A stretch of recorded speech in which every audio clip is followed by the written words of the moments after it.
ഈ വീഡിയോയിൽ വളരെ പെട്ടെന്ന് തന്നെ കുറച്ച് ക്വിക്കായിട്ട് ഉണ്ടാകുന്ന ഡെവലപ്മെൻറ്റ്സ് മിഡിൽ ഈസ്റ്റിൽ, പ്രത്യേകിച്ച് ഇറാൻ ഇസ്രായേലുമായിട്ട് ബന്ധപ്പെട്ട്. കഴിഞ്ഞ 13-ാം തീയതി മുതൽ ഇസ്രായേലിൻ്റെ ഉള്ളിലേക്ക് ഡ്രോണുകൾ, ചെറവറാ ഡ്രോണുകൾ അയക്കുന്നുണ്ട് ഇറാൻ. പക്ഷേ ഒരു ഡ്രോണും തന്നെ സക്സസ്ഫുള്ളി ഇസ്രായേലിൻ്റെ ഉള്ളിൽ ഹിറ്റ് ചെയ്തിട്ടില്ല. അപ്പോൾ ഇന്ന് ആദ്യമായിട്ട് അവരേതാണ്ട് 100 കണക്കിൽ, 200 കണക്കിൽ, 300 കണക്കിൽ ഡ്രോണാണ് ഏറ്റവും കൂടുതൽ ഇറാൻ അയക്കുന്നത്. ഈ ഡ്രോണാണ് ചൈന ഏറ്റവും കൂടുതൽ സപ്ലൈ ചെയ്ത് കൊടുക്കുന്നത്. ഹിറ്റ് ചെയ്ത് അപകടങ്ങളൊന്നുമില്ല, ജസ്റ്റ് ഡ്രോൺ ഹിറ്റ് ചെയ്തു എന്നുള്ളത് മാത്രമാണ് വാർത്തയായിരിക്കുന്നത്. പിന്നെ ഇന്റർനാഷണൽ മീഡിയ അഥവാ CNN ഉൾപ്പെടെയുള്ള പല മാധ്യമങ്ങളും നമ്മൾ ഇന്നലെ പറഞ്ഞിരുന്ന, അതായത് ഇറാൻ്റെ ഉള്ളിൽ മിസൈൽ ഷോർട്ടേജ് ഉണ്ട് എന്നുള്ളൊരു വാർത്ത നമ്മൾ ഇട്ടിട്ടുണ്ടായിരുന്നു. അതുമായിട്ട് ബന്ധപ്പെട്ട വാർത്തകൾ ഇന്ന് പബ്ലിഷായി വരുന്നുണ്ട്. ഇറാൻ്റെ ഉള്ളിൽ മിസൈൽ ഷോർട്ടേജ് ഉണ്ട് എന്നുള്ള നിലയിലുള്ള വാർത്തകളൊക്കെ വരുന്നുണ്ട്. ഇറാൻ്റെ സൈഡിലുള്ള മിസൈലുകളുടെ എണ്ണത്തിനെ ചൊല്ലി ആഗോള തരത്തിൽ തന്നെ ഒരു ഡിബേറ്റ് ഉണ്ടാകുന്ന ഒരു സാഹചര്യത്തിൽ ഇറാൻ അതിനൊരു മറുപടി കൊടുക്കാമെന്ന് തീരുമാനിച്ചിട്ട് പറഞ്ഞിരിക്കുന്നത്, ഞങ്ങളുടെ അടുത്ത് മിസൈലിന് ഒരു രീതിയിലുള്ള ഷോർട്ടേജും ഇല്ല, ഞങ്ങൾ സ്ട്രാറ്റജിക് ആയിട്ട് പ്രിസൈസ് അറ്റാക്ക് നടത്താൻ വേണ്ടിയിട്ട് സെക്യൂർ ചെയ്ത് വെച്ചിരിക്കുകയാണ്, പ്രിസർവ് ചെയ്ത് വെച്ചിരിക്കുകയാണ് എന്നാണ് പറഞ്ഞിരിക്കുന്നത്. ഇപ്പം തികച്ചും ഇറാൻ ആരുമായിട്ടാണോ യുദ്ധം ചെയ്യേണ്ടത് അതിൻ്റെ പീക്ക് ലെവലിലുള്ള യുദ്ധമാണ് നടന്നുകൊണ്ടിരിക്കുന്നത്. അപ്പോൾ ഈ ടൈമിൽ അവർ മിസൈൽ പ്രിസർവ് ചെയ്യുക എന്ന് പറഞ്ഞാൽ അത് ഒട്ടും മനസ്സിലാവുന്നില്ല. ഈ സമയത്ത്, അതായത് അവർ യുദ്ധം നടത്തിക്കൊണ്ടിരിക്കുകയാണ്, പീക്ക് ലെവൽ അവർ ആരുമായിട്ടാണോ യുദ്ധം ചെയ്യേണ്ടത് ആ കറക്റ്റ് ആയിട്ടുള്ള പൊസിഷനിൽ യുദ്ധം ചെയ്തുകൊണ്ടിരിക്കുന്ന സമയത്ത് ഇപ്പോഴാണ് എല്ലാം ഉപയോഗിക്കേണ്ടത്. ഇപ്പോഴാണ് സാധാരണ യുദ്ധങ്ങളിൽ എല്ലാം ഉപയോഗിക്കുന്നത്. അപ്പോൾ ആ സമയത്ത് ഇവർ മിസൈലുകൾ പ്രിസർവ് ചെയ്ത് വെക്കുകയാണെന്ന്. അതായത് നമ്മളിത് ഓൾറെഡി പറഞ്ഞല്ലോ, അവരുടെ കയ്യിലുള്ള മിസൈലുകൾ അവർ കണക്ക് കൂട്ടി വെച്ചിട്ടുണ്ട്. അതായത് 2 ആഴ്ച, 3 ആഴ്ച, 1 മാസം, 2 മാസം എന്ന് പറഞ്ഞ് ഈ യുദ്ധം ഇങ്ങ് നീണ്ടു പോകുകയാണെന്നുണ്ടെങ്കിൽ ഇവരുടെ കയ്യിൽ ഇടയ്ക്കിടയ്ക്ക് വിടാൻ മിസൈൽസ് വേണ്ടേ? അപ്പോൾ അതുകൊണ്ട് അവർ പ്രിസർവ് ചെയ്ത് വെക്കുന്നതാണ്. ശരിയാണ്, അവർ വളരെ ശരിയായിട്ടുള്ള ഉത്തരമാണ് കൊടുത്തിരിക്കുന്നത്.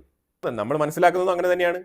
അവരുടെ അടുത്ത് 20,000-30,000 മിസൈലല്ല, ആകെ കൂടെ ഒരു 1000 ചില്ലുവാന മിസൈലുണ്ട്. അത് വെച്ചിട്ടാണ് അവർ മിസൈലുകളുടെ എണ്ണം തീരുമാനിച്ച് ദിവസം 10 മിസൈൽ, 15 മിസൈൽ, 20 മിസൈൽ എന്ന് പറഞ്ഞ് വിട്ടുകൊണ്ടിരിക്കുന്നത്. ഇത് തന്നെയാണ് ഗ്ലോബൽ മീഡിയാസ് ചൂണ്ടിക്കാണിക്കുന്നത്. ഇന്നലെ ഇസ്രായേൽ ഇറാൻ്റെ ഉള്ളിൽ ഇഷ്ഫഹാൻ എന്ന് പറഞ്ഞ സ്ഥലത്ത് തകർത്ത് വെച്ചുള്ള ആക്രമണം നടത്തിയിട്ടുണ്ട്. ഇഷ്ഫഹാനിൽ വൻതോതിൽ നാശനഷ്ടങ്ങൾ സംഭവിച്ചിട്ടുണ്ട് എന്നാണ് മനസ്സിലാക്കാൻ പറ്റുന്നത്. ഇറാൻ്റെ ഉള്ളിൽ നിന്നും ഇതുവരെ 50 ലക്ഷം ആൾക്കാർ ഇവാക്യുവേറ്റ് ആയി പോയിട്ടുണ്ട്, പുറത്തേക്ക് പോയിട്ടുണ്ട്. അത് ഇപ്പോഴും ആ ഒരു ഒഴുക്ക് തുടരുകയാണ്. ഞാൻ രാവിലെ ഇട്ട വീഡിയോയിൽ പറഞ്ഞ കണക്ക് അഫ്ഗാനിസ്ഥാനിലോട്ട് റെഫ്യൂജികളെ എടുക്കാൻ പറ്റുമോ, അതേപോലെ തുർക്കിയിലേക്ക് റെഫ്യൂജികൾ പോകുന്നുണ്ട്, അതുപോലെ ഇറാഖിലേക്ക് റെഫ്യൂജികൾ തള്ളിക്കയറുന്നുണ്ട്. അപ്പോൾ ഈ രീതി ഇറാനിയൻ ജനത മാറിപ്പോവാണ് താമസിക്കാൻ വേണ്ടിയിട്ട്. കാരണം അവർക്ക് തന്നെ ഏകദേശം ഉറപ്പായി ഇവിടെ ഉള്ളിൽ നിന്ന് കഴിഞ്ഞാൽ ജീവൻ രക്ഷപ്പെടത്തില്ല എന്ന് അവർക്ക് മനസ്സിലായി. ഇതാണ് ഇറാൻ്റെ അവസ്ഥ. ഇസ്രായേലിൻ്റെ ഉള്ളിൽ ഇതേപോലെ അമേരിക്കൻ സിറ്റിസൻസിന് വേണമെങ്കിൽ ഇസ്രായേലിൽ നിന്നും പുറത്തേക്ക് വരാം എന്നുള്ള ഒരു അനൗൺസ്മെൻറ്റും കൂടി അമേരിക്ക കൊടുത്തിട്ടുണ്ട്. ഇന്ത്യ കൊടുക്കുന്ന പോലെ തന്നെയാണ് അമേരിക്കയും കൊടുത്തിരിക്കുന്നത്. കാരണം നിങ്ങൾക്ക് ഇസ്രായേൽ വിട്ട് പുറത്തേക്ക് വരണമെന്നുണ്ടെങ്കിൽ തീർച്ചയായിട്ടും പുറത്തേക്ക് വരാം എന്നാണ് പല രാജ്യങ്ങളും നിർദ്ദേശിച്ചിരിക്കുന്നത്. അതിനൊരു എളുപ്പ മാർഗമായിട്ട് ഇസ്രായേലിൽ നിന്നും എങ്ങനെയാണ് ആൾക്കാർ പുറത്തേക്ക് പോകുന്നത് പറഞ്ഞാൽ, ഇസ്രായേൽ അവിടെ നിന്ന് അവരെ സൈപ്രസിൽ എത്തിക്കും. സൈപ്രസിൽ നിന്നുമാണ് മറ്റുള്ള രാജ്യക്കാരൊക്കെ പുറത്തേക്ക് കയറി പോകുന്നതായിട്ട് നമുക്ക് മനസ്സിലാക്കാൻ പറ്റുന്നത്. പിന്നെ ഇസ്രായേൽ ഇറാൻ്റെ ഉള്ളിൽ നടത്തിയ 2 കീ ഓപ്പറേഷൻസ് ഇന്നലെ, ആ 2 കീ ഓപ്പറേഷൻസിൽ ഖാസിം സുലൈമാനിയുടെ വളരെ അടുത്ത റിലേറ്റീവ് ആയിട്ടുള്ള ഒരു വ്യക്തി മുഹമ്മദ് സയ്യിദ് ഇസാദി, ഇയാളാണ് പാലസ്തീനിയൻ ഓപ്പറേഷൻസ് കൺട്രോൾ ചെയ്യുന്ന വ്യക്തി. ഈ ഇറാനിൽ നിന്നും ഈ പാലസ്തീനിയൻ ഓപ്പറേഷൻസിന് വേണ്ടിയിട്ട് വളരെ ഡെഡിക്കേറ്റീവായിട്ട് അപ്പോയിന്റ് ചെയ്യപ്പെട്ടിരുന്ന ഒരു ഓഫീസറാണ് ഈ മുഹമ്മദ് സയ്യിദ് ഇസാദി എന്ന് പറഞ്ഞ വ്യക്തി. ഖാസിം സുലൈമാനിയുടെ റിലേറ്റീവും വളരെ അടുത്ത സുഹൃത്തുമാണ് ഈ വ്യക്തി. ഈ വ്യക്തിയെ ഇന്നലെ ഇസ്രായേൽ എലിമിനേറ്റ് ചെയ്തിരിക്കുകയാണ്. അതുപോലെ ബെക്നാം എന്ന് പറഞ്ഞ ഒരു വ്യക്തിയും കൂടി ഇസ്രായേൽ എലിമിനേറ്റ് ചെയ്തിട്ടുണ്ട്. ആ ബെക്നാം എന്ന് പറഞ്ഞ വ്യക്തി ഹൈവേയിൽ സ്വന്തം കാർ ഓടിച്ച് പൊയ്ക്കൊണ്ടിരിക്കുന്ന സമയത്താണ് ആ കാറിൻ്റെ മേളിൽ ബോംബിട്ട് തകർത്ത് എലിമിനേറ്റ് ചെയ്തിരിക്കുന്നത്. ഇത് എന്തിനാണെന്ന് പറഞ്ഞാൽ, ഈ ബെക്നാം എന്ന് പറഞ്ഞ വ്യക്തിയാണ് ഹമാസിനും ഹെസ്ബുള്ളയ്ക്കും ഈ പ്രോക്സികൾക്കൊക്കെ ഡ്രോൺ സപ്ലൈ ചെയ്യുന്ന ഡ്രോൺ കോർഡിനേറ്റർ. അതാണ് മനസ്സിലാക്കാൻ പറ്റിയിരിക്കുന്നത്. അപ്പോൾ അതുകൊണ്ടാണ് ഈ വ്യക്തി അറ്റാക്ക് ചെയ്തിരിക്കുന്നത്. ഇപ്പോൾ ഇറാൻ്റെ ഉള്ളിലാണെങ്കിൽ ഏതാണ്ട് 76 പേരെ മൊസാദുമായിട്ട് ലിങ്ക് ഉണ്ടെന്ന് പറഞ്ഞ് ആ ഒരു പേരിൽ അറസ്റ്റ് ചെയ്തിട്ടുണ്ട്. ഇത്രയും പേരെയും അറസ്റ്റ് ചെയ്തിട്ടും ഇറാൻ്റെ ഉള്ളിൽ മൊസാദിൻ്റെ ഈ ഒരു സീക്രട്ട് ഓപ്പറേഷൻസ് തടയാൻ കഴിഞ്ഞിട്ടില്ല. ഇതൊരു പരാജയമായിട്ട് ഇറാൻ്റെ ഉള്ളിൽ ചർച്ച ചെയ്യപ്പെടുന്നുണ്ട്. ഇപ്പോൾ അവർ IRGC റെജീം വിചാരിക്കുന്ന പറഞ്ഞാൽ ഇതെന്താണ്, എവിടെയാണ് ഈ ഒരു ലിങ്ക്, എവിടെയാണ് ലൂപ്പ് എന്നാണ് ഇപ്പോൾ കണ്ടുപിടിക്കാൻ പറ്റാത്ത അവസ്ഥയിലാണ് മുന്നോട്ട് പോകുന്നത്. കാരണം അവിടെ ഇൻ്റർനെറ്റ് കട്ട് ഓഫ് ചെയ്തിട്ടുണ്ട്, മൊബൈൽ ഫോൺസ് ഉപയോഗിക്കുന്നില്ല, പരമാവധി കത്തുകൾ കൈമാറുന്നുണ്ട്. ഈ കത്ത് തന്നെ സെക്കൻഡറി, തേർഡ് പ്രയോറിറ്റിയിലാണ് കത്ത് കൊടുക്കുന്നത്. അതിലുപരിയായിട്ട് മാൻ ടു മാൻ കമ്മ്യൂണിക്കേഷനാണ് അവിടെ ഏറ്റവും കൂടുതൽ നടത്തുന്നത്. അവർ ഈ ഒരു IRGCക്കുള്ളിൽ ഇന്റർണലായിട്ട് വാട്സപ്പുകൾ ഉപേക്ഷിക്കാൻ പറഞ്ഞിട്ടുണ്ട്. തികച്ചും ഈ ഒരു ഡിജിറ്റൽ ഗാഡ്ഗറ്റ്സ് ഒന്നും തന്നെ ഉപയോഗിക്കാത്ത അവസ്ഥയിലാണ് ഈ ടീമുകളെല്ലാം തന്നെ സഞ്ചരിക്കുന്നത്. എന്നിട്ടും മൊസാദ് എങ്ങനെയാണ് ഹെസ്ബുള്ള എവിടെ കിടക്കുന്നത് ലെബനനിൽ, അവിടേക്ക് ലിങ്കുള്ള ഈ ബെക്കാം എന്ന് പറഞ്ഞൊരു വ്യക്തി എത്രയോ കിലോമീറ്ററുകൾ താണ്ടി ഇറാന്റെ ഉള്ളിൽ യാത്ര ചെയ്തുകൊണ്ടിരുന്ന സമയത്ത് അയാളെ വധിക്കണം എന്നുണ്ടെങ്കിൽ എന്താണ് ഈ മൊസാദിന്റെ ലിങ്ക്, എങ്ങനെയാണ് ഇവർ ഇതൊക്കെ മനസ്സിലാക്കുന്നത് എന്നുള്ളതിനെ കുറിച്ച് യാതൊരു ഐഡിയയും ഇല്ലാത്ത അവസ്ഥയാണ് IRGCക്ക് ഉള്ളത്. ഇസ്ലാമിക് റവല്യൂഷണറി ഗാർഡ്സിന് ഒന്നും മനസ്സിലാവുന്നില്ല എന്നുള്ളതാണ് നമ്മൾ എടുത്തു പറയേണ്ടത് ഇവിടെ. ഈ ഹെസ്ബുള്ളയ്ക്കും ഇതാണ് പ്രശ്നം. ഹെസ്ബുള്ളയ്ക്കും മൊസാദ് ഏത് നേരം ഏത് രീതിയിൽ എങ്ങനെ ആക്രമണം നടത്തുന്നു എന്നുള്ളത് ഒന്നും മനസ്സിലാക്കാൻ പറ്റുന്നില്ല. ഈ ലെബനന്റെ ഉള്ളിൽ ഹെസ്ബുള്ളയ്ക്ക് വേണ്ടി പ്രവർത്തിച്ച രഹസ്യ പ്രവർത്തകരായിട്ടുള്ള പല ആൾക്കാരെയും ഇസ്രായേൽ വധിച്ചത് ഇങ്ങനെയാണ്. അതിനെക്കുറിച്ച് ഒരു രീതിയിലുള്ള ഐഡിയയും ഹെസ്ബുള്ളയ്ക്ക് കിട്ടുന്നില്ല. ആ രീതിയിലാണ് മൊസാദ് പ്രവർത്തിക്കുന്നത്. അതായത് കുറേ നാൾക്ക് ശേഷം UN ഒരു ഡിസ്കഷൻ ഉണ്ടായി. അതിൽ ഇസ്രായേലിന്റെ റെപ്രസെൻറ്റേറ്റീവ്, ഇറാൻ റെപ്രസെൻറ്റേറ്റീവ്, തുർക്കി ഇവരെല്ലാം തന്നെ ഉണ്ടായിരുന്നു. അപ്പോൾ ഇങ്ങനെ ഒരു ഗ്ലോബൽ പ്ലാറ്റ്ഫോമിൽ കുറെ കാലം കഴിഞ്ഞിട്ടാണ് ഇങ്ങനെ ഈ ഒരു ഇറാൻ ഇസ്രായേൽ വിഷയവുമായിട്ട് ബന്ധപ്പെട്ട് ഒരു ചർച്ച വരുന്നത്. അപ്പോൾ ആ ചർച്ചയിൽ ഈ ചർച്ച വരാനുള്ള കാരണം തന്നെ ഇറാൻ 2 ദിവസം കൊണ്ടേ പറഞ്ഞുകൊണ്ടിരിക്കുകയാണ് യുണൈറ്റഡ് നേഷൻസിനകത്ത് ശക്തമായിട്ട് ഇടപെടണം എന്നൊക്കെ പറഞ്ഞുകൊണ്ടിരിക്കുകയാണ്. അപ്പോൾ അങ്ങനെ പറഞ്ഞ സ്ഥിതിക്ക് ഇറാൻ അവർക്ക് വളരെ പ്രിയപ്പെട്ട ആൾക്കാരാണ്. അപ്പോൾ അത് പറഞ്ഞു കഴിഞ്ഞാൽ കേൾക്കാതിരിക്കാൻ പറ്റില്ല. അപ്പോൾ ആന്റണിയോ ഗുട്ടറസ് വളരെ സങ്കടത്തോടു കൂടി വന്നിരുന്ന ഈ ഒരു ചർച്ചയ്ക്ക് തുടക്കം കുറിച്ചത്. ഇറാൻ ഇസ്രായേൽ വിഷയം അതിരൂക്ഷമായ നിലയിൽ മുന്നോട്ട് പോവുകയാണ്. ഇതിങ്ങനെ പോയാൽ ശരിയാവത്തില്ല, എവിടെയെങ്കിലുമൊക്കെ ഒരു നെഗോസിയേഷൻ പോയിന്റിലേക്ക് എത്തണം എന്നുള്ള നിലയിലാണ് ആന്റണിയോ ഗുട്ടറസ് വളരെ സങ്കടത്തോടു കൂടി കാര്യം പറഞ്ഞത്. അപ്പോഴത്തേക്കും ഇറാന്റെ സൈഡിൽ നിന്നും ഭയങ്കരമായിട്ടുള്ള ആരോപണങ്ങളൊക്കെ ആദ്യം വന്നു. പക്ഷേ ഇസ്രായേൽ വളരെ ബോൾഡായിട്ട് തന്നെ ഒരു രീതിയിലുള്ള സമാധാന ചർച്ചകളുമില്ല, ഒരു രീതിയിലും യുദ്ധം അവസാനിപ്പിക്കാൻ പറ്റത്തില്ല, ഇസ്രായേൽ തുടർന്ന് അറ്റാക്ക് ചെയ്യുമെന്ന് വളരെ ബോൾഡായിട്ട് സ്റ്റേറ്റ്മെന്റ് പറഞ്ഞിട്ട് അവിടെ ഇരിക്കുകയാണ് ചെയ്തത്. ഒറ്റ സ്റ്റേറ്റ്മെന്റ്, അത്രേ ഉള്ളൂ. അതായത് യുണൈറ്റഡ് നേഷൻസിന് ഇപ്പോൾ ഇതിനകത്ത് ഒന്നും ചെയ്യാനില്ല, ജസ്റ്റ് ഇന്ന് ഒരു ദിവസം ചർച്ച നടത്തി, അത്രേ ഉള്ളൂ. അത് അങ്ങനെ തന്നെയാണ് മനസ്സിലാക്കേണ്ടത്. അതിലുപരിയായിട്ട് യുണൈറ്റഡ് നേഷൻസിന് ഈ ഇസ്രായേൽ, ഇറാൻ അഥവാ ഗാസ ഇതുമായിട്ടൊക്കെ വിഷയങ്ങളിലൊക്കെ ഒന്നും ചെയ്യാനില്ല എന്നുള്ളതാണ്. അവരുടെ കയ്യിൽ ആകെക്കട ഉണ്ടായിരുന്നത് ഈ എയ്ഡ് നടത്തുന്നതുമായിട്ട് ബന്ധപ്പെട്ട് അതിലൂടെ എങ്ങനെയെങ്കിലും കുറേ ചാരന്മാരെയൊക്കെ കയറ്റിവിട്ട് ഏതെങ്കിലും രീതിയിൽ കുറച്ച് തീവ്രവാദ പ്രവർത്തനം നടത്തുന്ന ആൾക്കാർക്ക് സപ്പോർട്ട് ചെയ്യുന്ന നിലപാടാണ് യുണൈറ്റഡ് നേഷൻസ് ഇത്ര നാൾ എടുത്തിരുന്നത്. പക്ഷെ അതിൽ നിന്നും ഇപ്പം എയ്ഡും തന്നെ ഇസ്രായേൽ അവർ സ്വന്തമായിട്ട് നോക്കിക്കോളാം എന്ന് പറഞ്ഞതോടുകൂടി ഇപ്പം അവിടെയും ഒരു റോൾ ഇല്ലാത്ത അവസ്ഥയിലായിരിക്കുകയാണ് യുണൈറ്റഡ് നേഷൻസ്. ഈ കാണിക്കുന്ന മാപ്പ് എന്ന് പറഞ്ഞാൽ അമേരിക്ക തുടരെ പരീക്ഷണ പറക്കൽ നടത്തിക്കൊണ്ടിരിക്കുകയാണ്.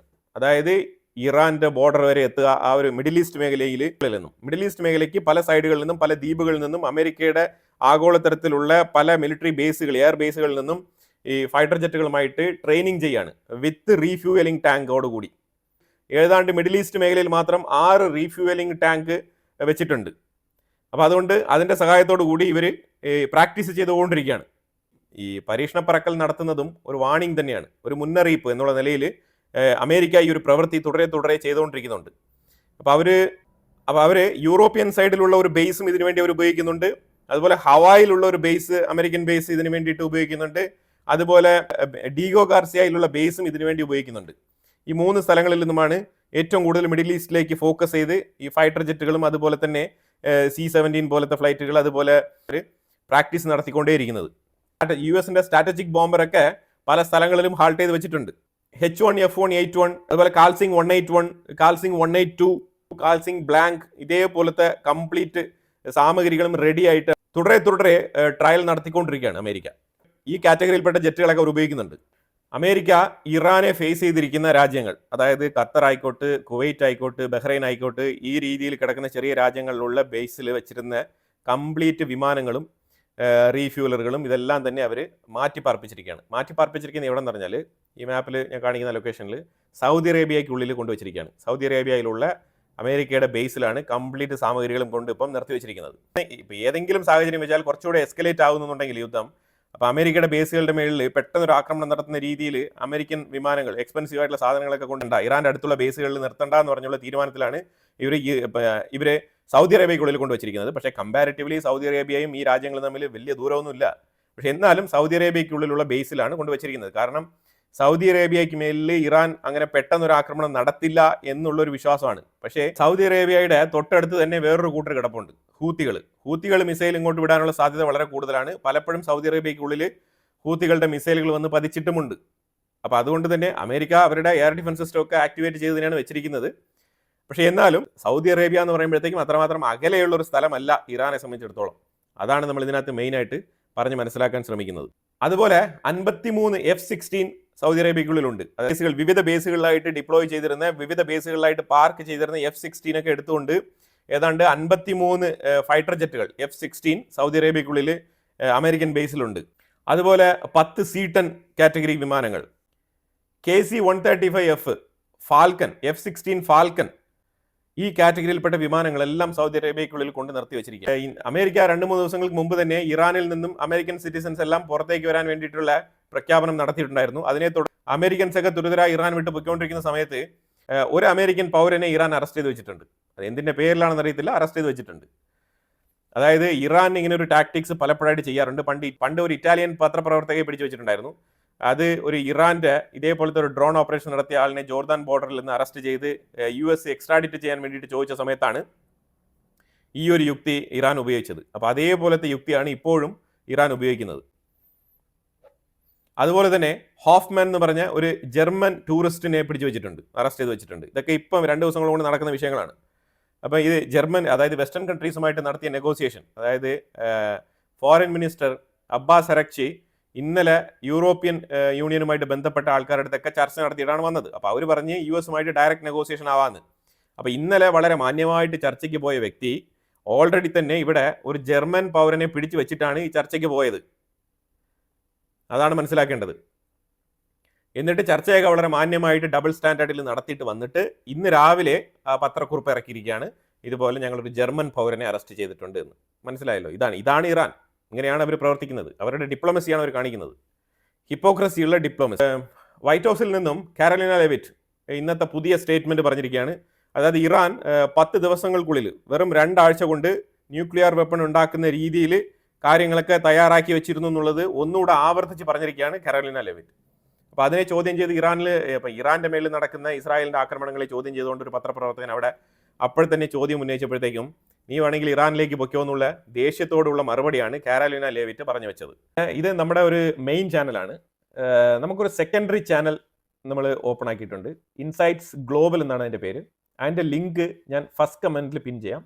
കാരണം നമുക്കൊരു സബ്സ്റ്റിറ്റ്യൂട്ട് ചാനൽ വേണം എന്നുള്ളത് വളരെ അനിവാര്യമാണ്. കാരണം ഇന്നത്തെ സൈബർ ലോകം നിങ്ങൾക്ക് അറിയാമല്ലോ, എന്തെങ്കിലുമൊക്കെ ഒന്ന് സംഭവിച്ചു കഴിഞ്ഞാൽ നമുക്കൊരു റിക്കവറി ഓപ്ഷൻ വേണം എന്നുള്ള രീതിയിലാണ് ഒരു സെക്കൻഡറി ചാനലായിട്ട് അത് റൺ ചെയ്യുന്നത്. എല്ലാ ദിവസവും 2 ചാനലുകളിലും നമ്മൾ വീഡിയോ ഇടും. അപ്പോൾ അതുകൊണ്ട് നിങ്ങൾ 2 ചാനലും സബ്സ്ക്രൈബ് ചെയ്ത് വെക്കുക. ഫസ്റ്റ് കമൻറ്റിൽ ഞാൻ ലിങ്ക് പിൻ ചെയ്തിട്ടുണ്ട്. ഇഷ്ടപ്പെട്ട അഭിപ്രായങ്ങൾ കമൻറ്റ് ബോക്സിൽ രേഖപ്പെടുത്തുക. കൂടുതൽ വിഷയങ്ങളുമായിട്ട് അടുത്ത വീഡിയോയിൽ വരാം. Thank you so much.